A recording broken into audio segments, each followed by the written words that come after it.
Climbing gives you the ability to slow things down in a way that isn't very common today.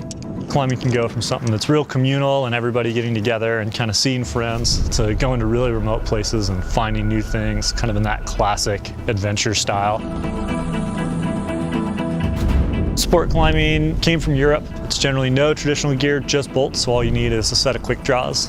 And now with the growth in climbing and all the new climbers we're seeing, it's kind of the easiest, less gear intensive, safe place to kind of show up and just go climbing. The first time you go out climbing, you see a bolt on the wall and you just assume it's good and you assume everything's going to be safe. These bolts were put in by people who did it for themselves before climbing was popular. They did it expecting the bolts would hold them up.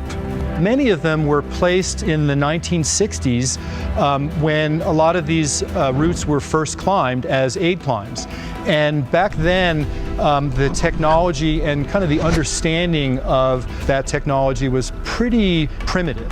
And so a lot of this hardware that was installed was what today we consider inadequate for the forces that are going to be seen in a climb or fall or a situation like that. Depending on where you are, it can be a single piece of protection that your whole life is going on. And it's one reason that bolt replacement is really big for the climbing community today.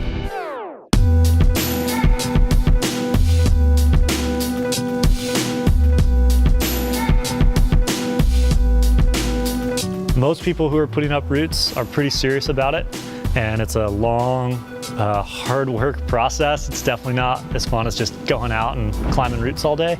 But part of that process is making sure the equipment ends up in the right place, the bolts are able to clip, it's safe. I take pride in setting things up that are safe for other people, and I take pride in establishing routes that are safe and reasonable and kind of what they should be as the climbing community has dictated. Needs to be done. Somebody's got to do it, and I step up to the plate and help out and help get it done.